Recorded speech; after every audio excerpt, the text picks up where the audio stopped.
All right, happy 8 a.m. everybody. Happy Friday. Good morning. Welcome to the 2020 Virtual Lakes and Rivers Convention. Huge thank you for joining us this morning.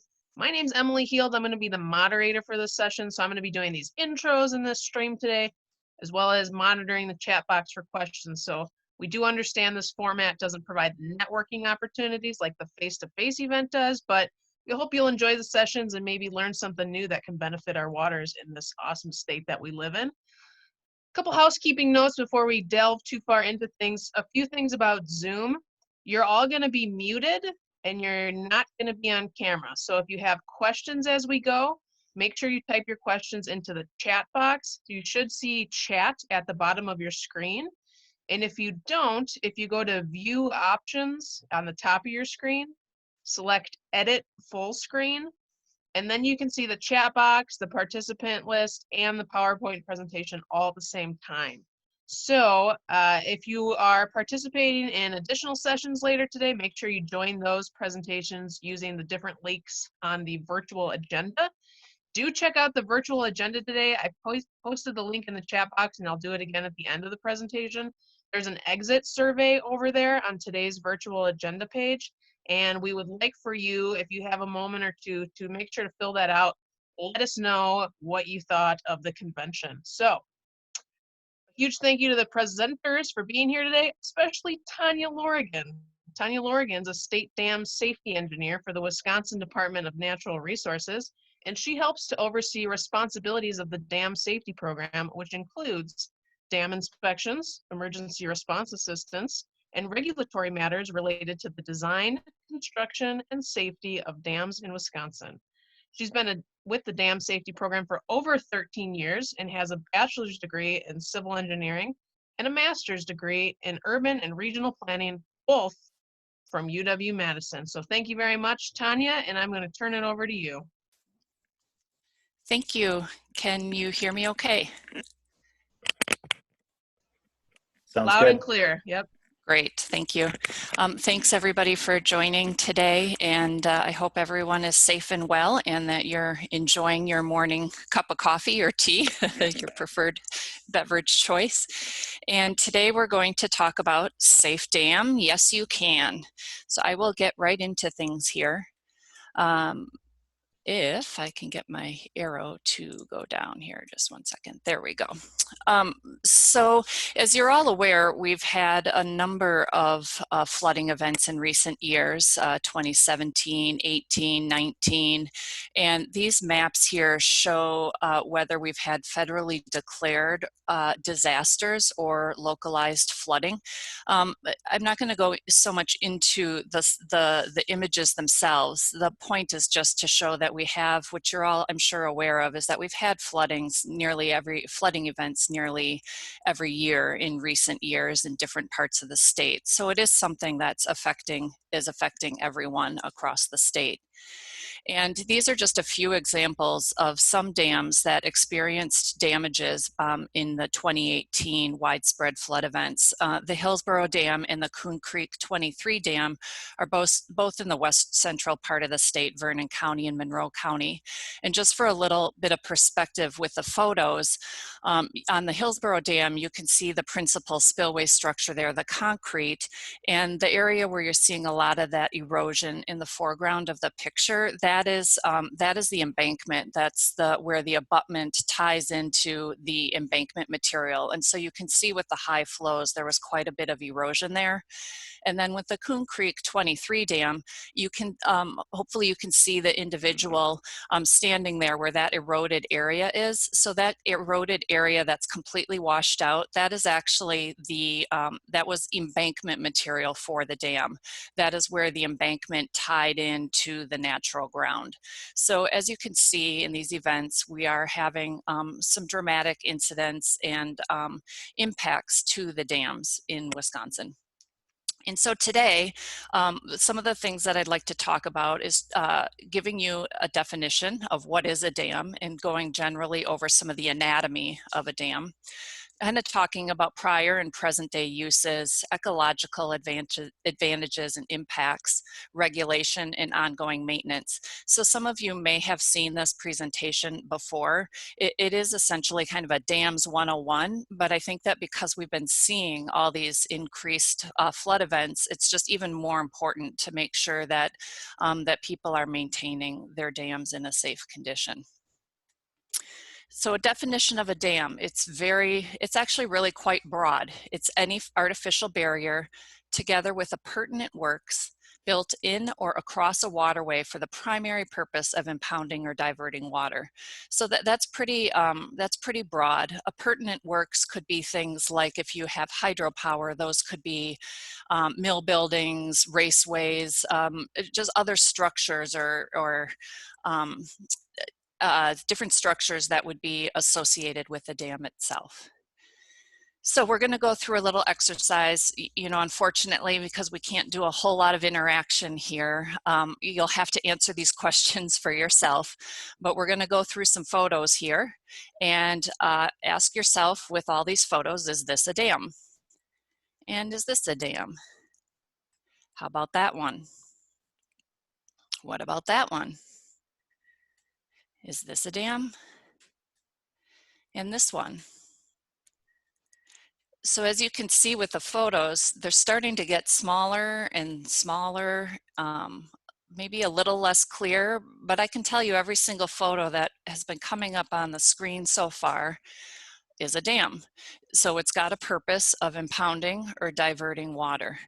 Even culverts that are perched, obviously those have fisheries impacts, but as well, if you have a culvert that's perched or higher, you know, that limits the flow through the culvert, those are dams. So you can see that here with the roadway, with the culvert there. A pile of rocks can obstruct and impound water. So again, they're pretty broad.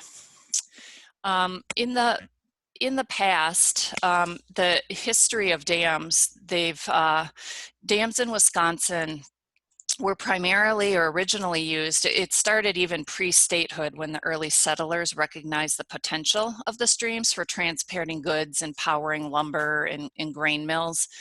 Grain production was pretty huge here. And so building those dams supported settlement and economy in the territory. Essentially, dams were used for a lot of reasons, and communities tended to gravitate around water.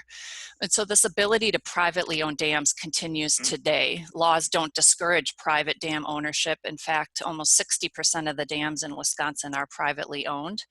And so you can see here that the benefits of dams, that's kind of what we have now today in terms of current benefits. They're used for power generation, for navigation, reservoir, creating ponds, ag use, waterfowl habitat, and flood control. And in addition to that, though, there's always ecological impacts. It does fragment and change the river habitat, disrupt stream flows and flooding patterns. Obviously, it impacts thermal regime, temperature changes, decreasing dissolved oxygen. Some of you that have these impoundments may notice sedimentation in the pond. It blocks fisheries and wildlife movement, and there's liabilities associated with dams. So here you can see that Wisconsin has approximately 4,000 dams around the state.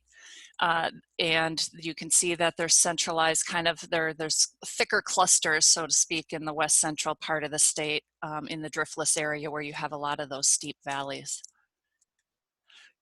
I won't go over all the terminology on here, but maybe just kind of generally, you can see in the middle of the photo, there's the main spillway where you have the main flow going through the dam. That's the principal spillway. And then the embankment. We look at all sides of the embankment, the upstream slope, the downstream slope, the crest or the top of the embankment. It's really critical to look at where that embankment material ties into the natural ground. That's where you would have, it's called the groin, And then there's this other, in the foreground of the photo there's this emergency spillway. And we like to actually call it an auxiliary spillway. This photo probably could stand to be updated a little bit. What happens is when these flows get a little bit higher, normally the flow is going through the main spillway, but when you start getting higher flows or increased lake levels, you'll start to see some of that water going through that auxiliary spillway. And so some people get a little concerned when they see water going through that it's an emergency. It's designed to be there to handle those additional flows, and it can sustain damage if you've got an extended flood event, but just because water is first starting to go through that doesn't necessarily mean there's an emergency. It simply means that you need to start increasing your monitoring and making sure that you're not observing any damages or extensive damages. So, we have all these parts of the dam on our website. We can certainly get you that information just so that you're familiar with that, because I think it is really important for, lake associations, lake districts, owners of dams to be familiar with the components or the parts of their dam. So how are dams classified? Well, we in the dam safety program, we actually have regulatory authority over dams based on the waterway type. So even if the waterway is navigable or non-navigable, the dam safety program does have regulatory authority over dams in Wisconsin. And this is for the public trust in terms of protecting the waterway, protecting public health and safety. We also classify dams according to the size of the dam, whether it's considered large or small. And the large dam has a few different classifications here, or different categories. And basically it's it's determined by the structural height of the dam and how much water is stored behind the dam, the maximum amount of water that can be stored behind the dam. So I won't go into reading all these greater than and equals, but essentially what it is you may not have a dam that's very high, but it can store a lot of water. Or you have a dam that's quite high, but doesn't store as much water. But both of those have potential to cause risk downstream and cause a threat to life or property. So large dams tend to have more regulations on them than a small dam. So large dams have more requirements, again, with the intention that we're protecting life, health, and property. So another really key thing to know about dams is that we have what's called a hazard rating for the dam. And there's high hazard, significant hazard, and low hazard. And what this is based on, it's based on existing development and land use controls, in other words, zoning, downstream of the dam. It's not based on the condition of the dam. So a high hazard dam means that there's a possibility of loss of life should the dam fail, significant property damage, but no loss of life, and low hazard, no loss of life or significant property damage should the dam fail. So again, if you have a high hazard dam, it doesn't mean that it's in really poor condition and that it's extremely deteriorated. I mean, it could be that way, but really that terminology is based on the possible loss of life. So when we're talking about resiliency, again, I've been mentioning this several times already in the presentation, that the intention of the dam safety program is to protect life, health, and property. And so if we're seeing these increased rainfalls, how are we trying to maintain resiliency? Well, the fact is that the dam safety program, we have regulations in place to make sure that dams are being maintained and operated and inspected, that people are keeping eyes on these dams. And so the regulations are in place to promote resiliency. And what I'd like to do now is just go over a little bit on some of the regulations that are in place in the statutes and codes, so that it shows how the state's dams are operated and maintained in a safe manner. I mentioned earlier, dams are regulated for protection of life, health, and property. And the other aspect is protection of public rights in navigable waters. So that is another facet of our program, is that when we're reviewing and approving different project activities related to dams, we're keeping in mind the public trust doctrine in terms of impacts to environmental resources, navigability, aesthetics. So that also factors into how dams are regulated. So you can see there's a number of different regulations here. Chapter 31 is on the dams themselves. 300 is about the application fees. But we do have codes in terms of signs, that warning signs that are required at dams for just notifying that the dam is there, requiring portage routes around the dams. And our 333 is standards for large dams in terms of what kind of capacity they need to have, design requirements. And then we've got 2 grant programs for dam repairs and dam removal. And then even with our wetland restoration projects on our 353, sometimes dams are affiliated or associated with a wetland restoration project. And so we've got regulations associated with that as well. So what do we do in the, like, what do all those codes and statutes mean? Like, what do we do? We, in the department, in our program, we do plan approvals for existing dams. So if owners need to repair their dam or alter it in some way, if they need to reconstruct it, if they want to remove the dam, need to do a drawdown, either sometimes people do drawdowns for inspections or for repairs. We're seeing a lot lately that people are interested in doing drawdowns for aquatic plant management. If people want to raise or enlarge the size of their dam. So our program reviews those plans and specifications that are submitted to ensure that they're meeting technical standards. And it's an extra set of eyes on top of what their consulting engineers are doing. The department also does inspections of the dams, and we review other engineers' inspections of the dams. We issue work directives to correct any deficiencies, have the owners correct any deficiencies as needed. We review and approve dam failure analyses, and I'll explain what those are in a little bit here.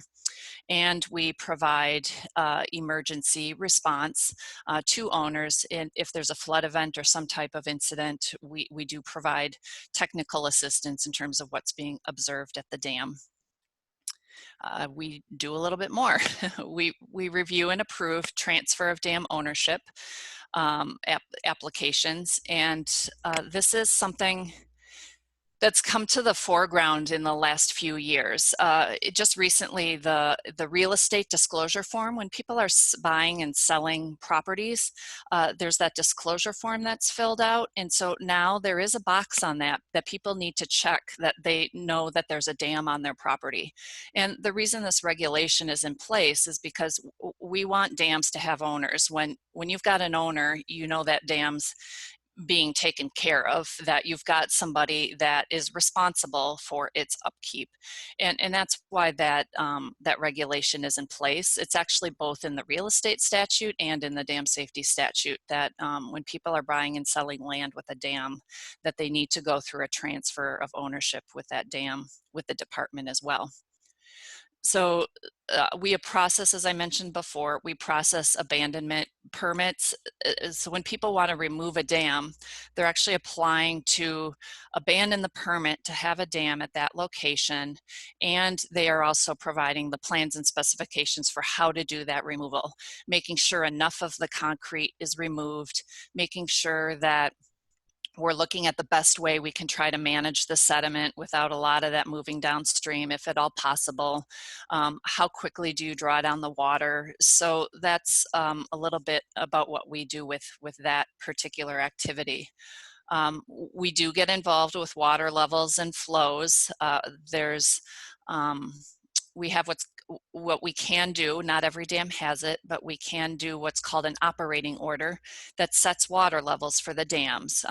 Some of the impoundments that that you may all live near could have maximum water levels or minimum summer levels, winter levels, a minimum flow that needs to be passed downstream.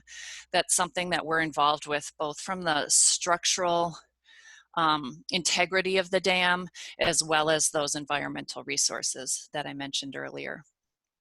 We're involved with permitting new dams. Again, we're reviewing plans and specifications for technical standards and those environmental resources.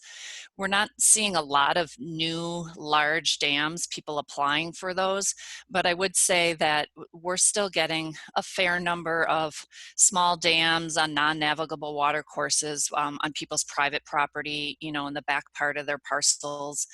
We still do get a number of those that people apply to for construction.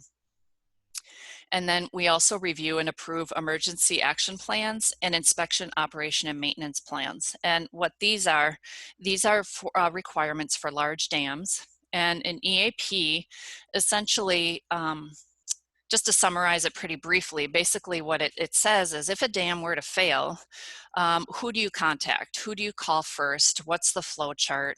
It gets the numbers, phone numbers of the people in that document, so you know who to call if you're starting to see some type of incident. It explains what types of things to look for. When do you think there's an increasing chance of damages at the dam or some type of failure? So it's got a monitoring system in it, and it also explains who to contact. And it also clarifies, excuse me, what are the risks downstream. So the inspection, operation, and maintenance plan is exactly what it describes. It spells out how to inspect, operate, and maintain the plan. I like to explain it that if you have a dam operator and they were to retire, somebody else could pick up that plan and it would give them a good feeling, a general understanding of how to take care of that dam. So as you can see, we've got our fingers in a number of different activities, but again, the intention behind all these is resiliency, protecting people during these flood events, and protecting life, health, and property. So dam inspection, it's a key element of a dam safety program. So the state needs to inspect dams and the owners do too. The state, we do inspections once every 10 years for significant and high hazard dams. We also can do it if we feel that there's a need to, a safety concern, or if we receive a complaint to make sure that work directives are being completed, or if we're having issues with water levels. Now, on the flip side, owners of large dams also need to have their dams inspected periodically. So the photo or the graphic that I showed earlier where we're saying there's 4,000 dams in Wisconsin, excuse me, almost 1,000 of those are large dams. And so again, for safety reasons, those have a requirement to be inspected more often. And if there's 10, 11 engineers in the state dam safety program, it's going to be difficult for us to go out and inspect 1,000 dams every few years. And so some of that onus is put on the owners. And you can see here that they need to hire an engineer. High hazard dams, they have to do that every 2 years. Significant every 3 to 4 years, and low hazard dams, those need to be inspected once every 10 years. And then those reports need to come into the department. So what are the kinds of problems that we see at these dams? If you're looking at these photos here, you can see trees and brush are excuse me, a really common problem at dams. You've got an embankment, like the photo kind of on the right side here. I don't know if you can see my arrow, excuse me, but trees and brush on embankments, not a good thing. What can happen is, one, you can't see if there's any erosion or slumping issues. If those trees were to topple over, that can affect a significant, that could rip out a significant part of your embankment.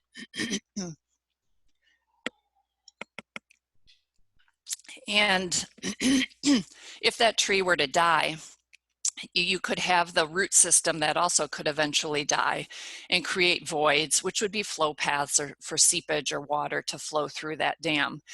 And so trees and brush on dams, you really want to see a nice grass cover on all sides of the dam, the upstream slope, the top of it, and the downstream slope. Then when you get a flood event, if water does unfortunately start overtopping the dam, that grass can lay down flat, create a nice sheet flow, as opposed to moving around all these trees and brush and creating additional erosion. So this is something that a number of dam owners, they may not be familiar that they need to do this work. And so it's a common thing that we see a lot of trees and brush on top of embankments. So again, going back to kind of the theme of this whole conference is resiliency. So just staying on top of these types of things, keeping up with the trees and the brush, making sure it's well mowed, to me, that's a pretty straightforward way that we can increase resiliency at these dams. Deteriorated concrete, so the photo in the lower left, you can see that the concrete's obviously eroding away here. When you're starting to see rebar, concrete reinforcing bar in the concrete, obviously that concrete's pretty far along in terms of deterioration. So keeping those repairs current, that's very helpful to do. Woody vegetation, I mentioned that. Deteriorated outlet pipes. So when you've got the corrugated metal pipes, like this photo in the upper right, you can see here that that pipe, one, it's got erosion issues with the embankment, but those pipes can corrode over time, and you can actually start to have holes in those pipes.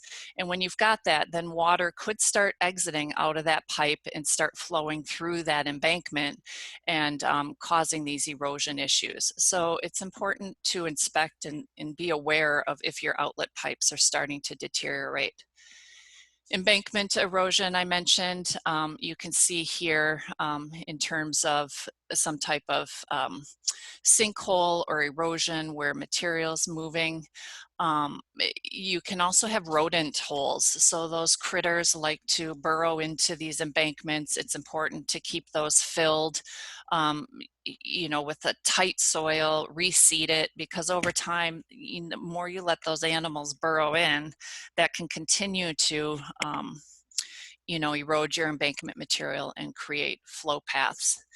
So again, common problems. I think that keeping them maintained, it's a way to improve the resiliency of the dams. So owner responsibilities, like I mentioned in the previous slide right here, owners need to do dam inspections, but there's a number of other things. So like perform the periodic inspections, operate the maintain in the safe manner. So completing those repairs, finding, making sure you're budgeting that money, putting that money aside to do those repairs, planning ahead, having a regular schedule in terms of being ready to make those repairs as they come up. Getting the appropriate permits and approvals from the department.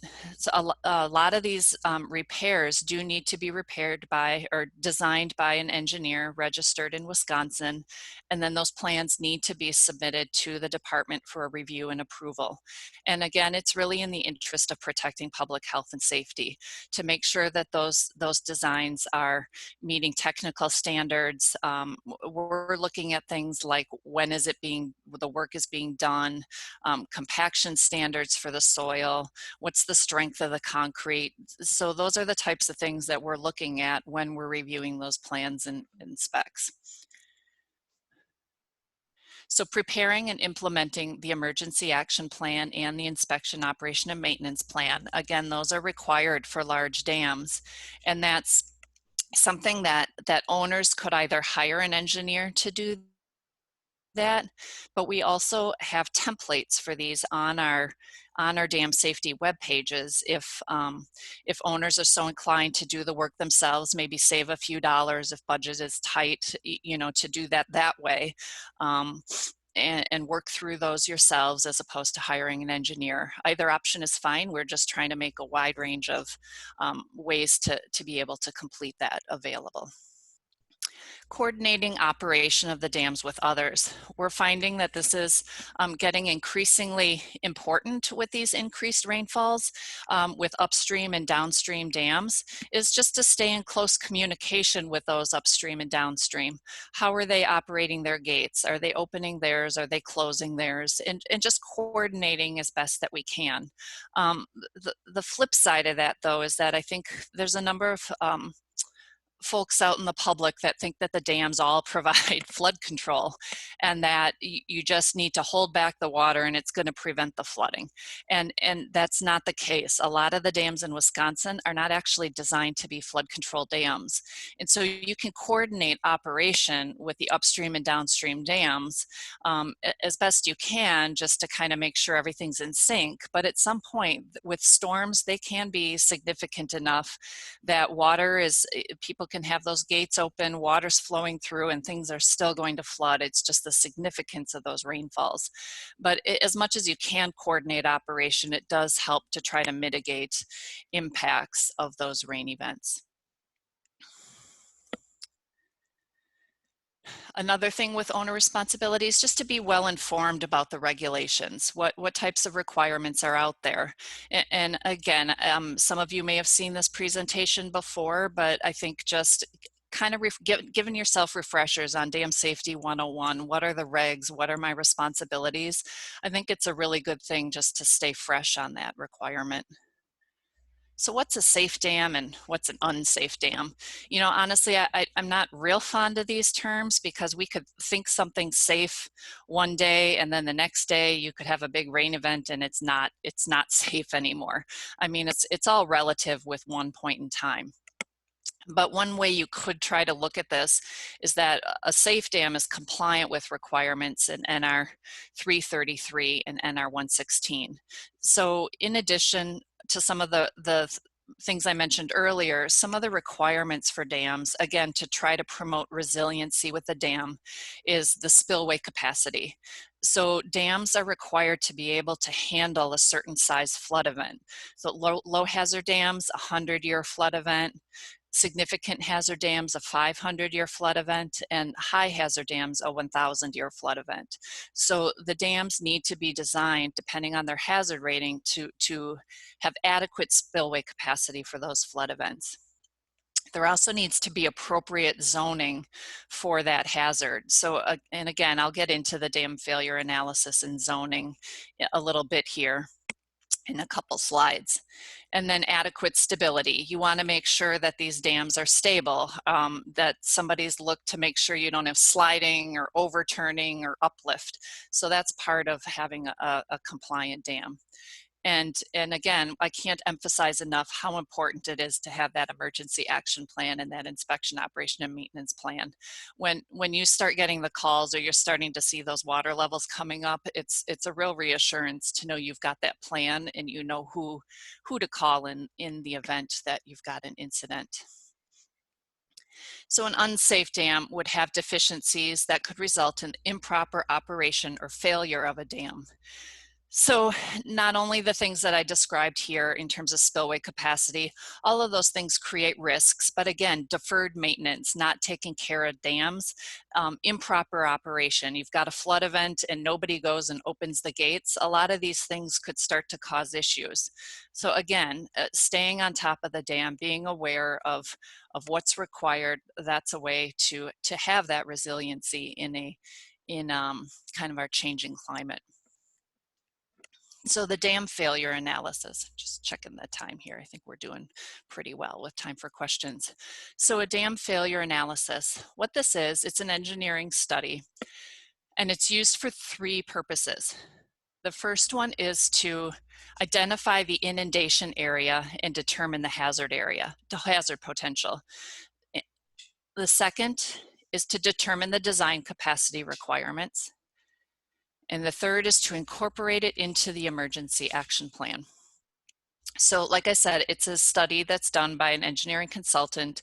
It's pretty data intensive. And so what it does is it essentially looks at the modeling fails the dam during a 100-year event. So it makes an estimate of, okay, this is where the dam is likely to fail and during a 100-year event. And then what it looks at is downstream is where's that water going to go? How high is the water going to get? What's the flow rate? And what properties or structures might be impacted?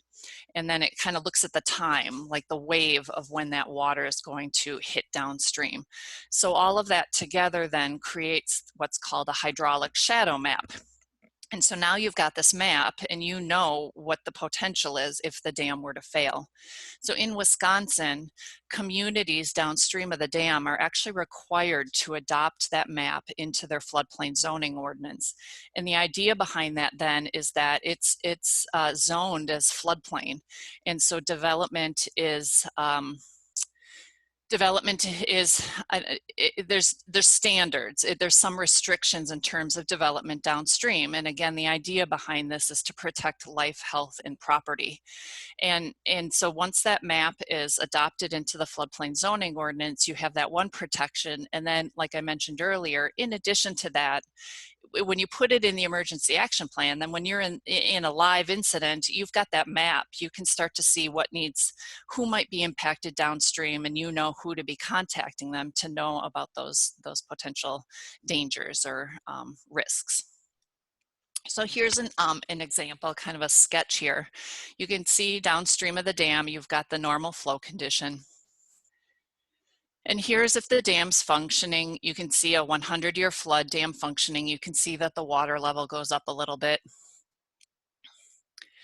And then we actually make, when people are doing these analyses, we make them do 3 profiles or three runs.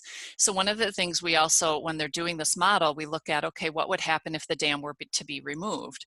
So you can see that without that dam there in this situation, those structures there could potentially see some more water. Now, this doesn't mean this is the way it is for every single dam. This is just a kind of sketch.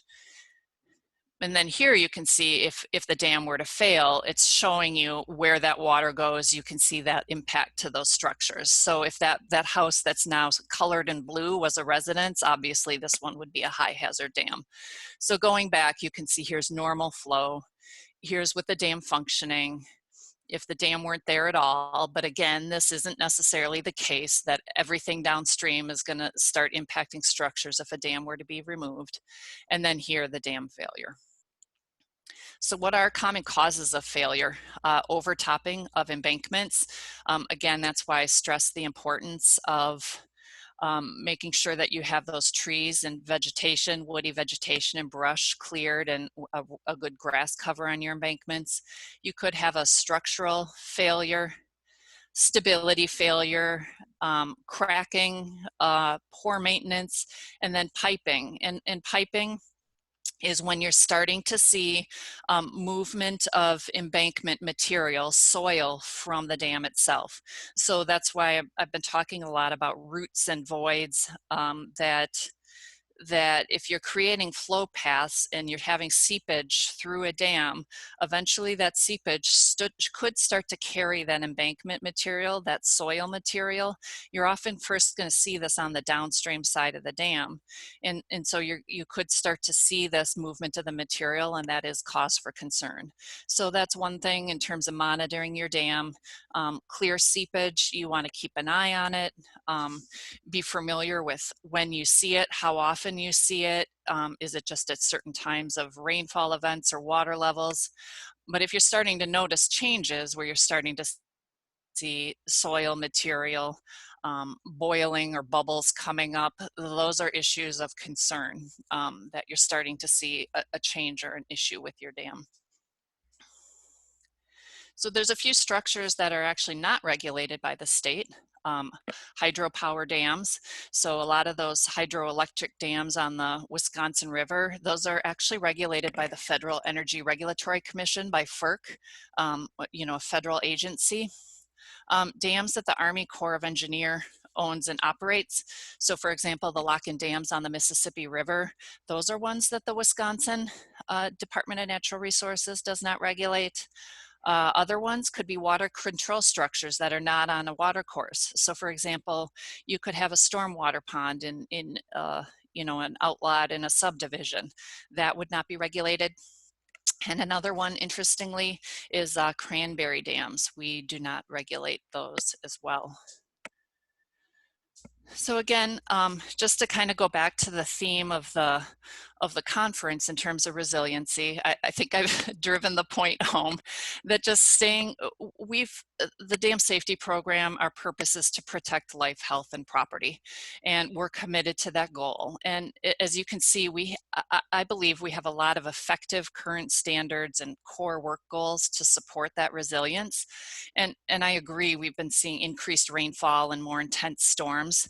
I mean, we've been asking we've been getting this question a lot, and we've been asking ourselves the same questions, and we're looking at a range of options and how we can be more proactive. In addition to the regulations that we already have in place, we're committed to working with stakeholders.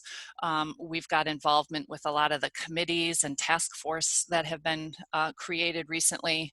We're learning more what other parts of the country are looking at, and exploring is there ways to do flood mitigation? Are there ways to reduce peak flows in the watersheds? So, it's a work in progress. But like I said, I think we've got a lot of effective standards even right now where we're at, today. So that's it in a nutshell. I do see questions coming through, and I think we have about 10 minutes to go through some of those. Yeah, Tanya, we have some excellent questions here for you. I think about 6. So our first one Okay. for you is, while perched culverts clearly act as dams, would a culvert that is commonly completely submerged also be considered a dam? So in other words, the dam is completely filled with water. Not usually. I mean, it really depends on the situation. I mean, the fact of the matter is around Wisconsin, a lot of dams a lot of culverts are undersized. I think we're seeing it with a lot of the storms these days. I mean, we're just getting these large storms, and so these culverts under roadways are they're eroding. And some of these, is how feasible is it to to put a massive culvert in? You've got to weigh kind of the impact and the cost. And so it's hard to say in every situation if if a culvert's completely submerged, is it considered a dam? I would think that that's more just undersized. The ones that I'm sort of referring to is that if you've got a culvert and it's sitting, several feet up, that it's clearly holding back water. Or in some situations, we even see culverts under roadways that there's boards in front of it where it's designed to hold back water. So those are the examples that I'm more describing. But again, if you have a specific question about a specific culvert, we could certainly look at it. But generally, I would say no.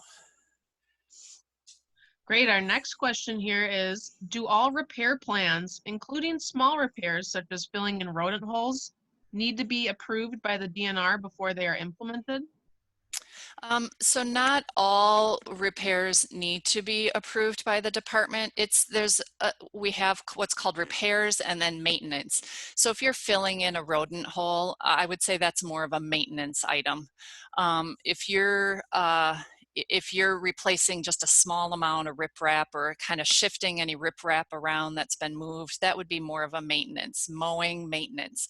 But if you're needing to take out a 3-foot diameter willow tree on the downstream side of an embankment, or you're needing to do a concrete repair, those are things that would be more of a repair type nature that would need to be reviewed and approved.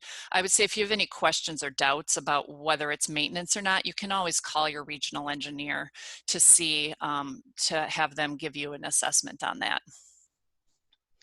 Perfect. Sounds like you're always really willing to answer questions. Yes. Our next question here is, should or can the county have a copy of the emergency action plans for dams within their counties? And are counties part of those emergency action plans? Yes, I would say that more often than not, particularly when you've got dams in more rural areas, the counties do have a role, I would say, with emergency action plans. So if you have a dam that's in a township, obviously that's within the county. So some of those first people that are going to be contacted is the county emergency manager, the local sheriff, which could be, you know, the county law enforcement. So the counties definitely have a role, and they should have a copy. So part of the EAP process is that everyone who's a holder of the emergency action plan needs to sign and say that they have a copy of it, and the owner is responsible for distributing copies to the involved response personnel, and also the owner is responsible for providing them updates. If that's something that the county is aware of a dam that they think they should have that and they don't, they could certainly call us or talk with that owner. You know, not all dams have their EAPs finished yet. The high hazard dams, we've got a really good percentage rate. I think 90% of the high hazard dams have their EAPs. Low and significant hazard, the percentages are a little lower in terms of completion. So it could be that some of the owners don't have them finished yet, and we're working with them to get those done. All right. Our next question is, what measures does DNR take to ensure compliance of dam regulations, primarily for things like scheduled maintenance and up-to-date plans? Well, so we have those work directives that people are required to do for inspections. So the inspection identifies work directives that are needed. So we set deadlines for those. We do follow up with owners when they've started to pass those, when they've started to miss those deadlines. We do follow-ups with them. If they miss their required inspection, we do follow-ups with them. If there's a failure, we issue what's called an administrative order to repair or abandon the dam. And so they can choose to fix the dam or they can choose to remove it, but it's in a document, again, that sets deadlines. And so we really try to work with the owners to make sure that they're meeting these deadlines. There are enforcement options for us. Like I said, we really want to work with the owners first before starting to move down the enforcement route. I mean, but the regulations do give us the authority to issue notice of noncompliance, notice of violations. We can issue citations if people aren't following water levels. We can actually do referrals to Department of Justice as well. But again, that's not our intent. Our intent is to have safe dams and to work with owners to be compliant within the necessary timeframes.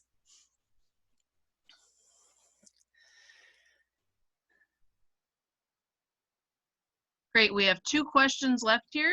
One of them is, how do you balance the public trust with regards to private dams? Well, private dams, privately owned dams have the same regulations as dams that are owned by counties and cities and lake districts and lake associations. And so we've got the same requirements for every activity. So if someone wants to put in a new dam, regardless of whether it's, and if it's on a navigable waterway, regardless of whether it's private or public, we're looking at the impacts to resources. Is it a, class 1 trout stream? What are the aesthetic impacts? We look at all those things regardless of whether it's public or private. There's public meetings, so public notices, so people have an opportunity to comment. Same with removals. So it is a balancing act with the resource versus wanting to have the dam in place. But in terms of private dam versus public dam, it's handled the same way. Okay. So this is a really interesting question I think a lot of people can relate to. Someone said that they have a small dam between a shallow lake and a creek, and everyone on that lake has different opinions about where they want that lake level to be. And because of that, they're constantly changing the levels of the lake by putting in and taking out boards. And she's wondering if that impacts the ecosystem of the lake in a negative way. And if it does, they're wondering if they should just set the level to a constant level and maintain it, if they should be, switching it in and out between what people think. And it's all left up to the lake association. So they're wondering if they should get the state involved to help them out with some of those questions. Yeah, I mean, the level of detail with this question, I guess my first suggestion would be is to look for the water management engineer, the regional engineer in the dam safety program for the county that it's in, and to talk with them to get a bit more background about the situation. I think one of the first things you need to do is to find out, is there a historic level? You know, because some of our dams, we've got files going back to the early 1900s. And so we can look to see whether there's been a historic level, or is there what's called an operating order for the dam where there's established levels. So if there is, that's going to pretty clearly control what needs to be happening. If there isn't, or if things are not in compliance with that order and it's not working for people, that's where I think you need to talk with the engineer a bit further.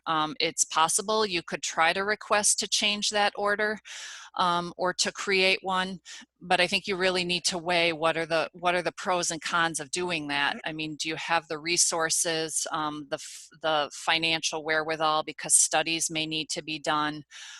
Opening that up, you're going to have varying opinions. If you want to raise levels, that could mean flooding and flowage easements that you need to get from all the property owners, and is that possible? So it could be a challenging thing to open that up. I'm not saying not to do it, but I think that you may want to get as much background about the situation and talk about it with the engineer first. But I can tell you, I agree, you're not alone. We get a lot of issues of people that are dissatisfied with lake levels. It's an ongoing concern, and they can be difficult to resolve. But I don't think I have a quick, easy answer in the presentation today, unfortunately. All right, so it looks like those are all the questions that we have, and they were very good ones indeed. So thank you so much again here, Tanya, for being with us today and presenting and answering all those questions. I did copy and paste the link to the virtual agenda as well as the exit interview into the chat box. So if you guys are looking for a quick way to get to those. Next up, we have at 9 o'clock, we have our next keynote speaker, Lauren Salvato. And you're also going to want to use that virtual agenda link to access that presentation. So we will see you all within the other sessions and hope you all have a great day.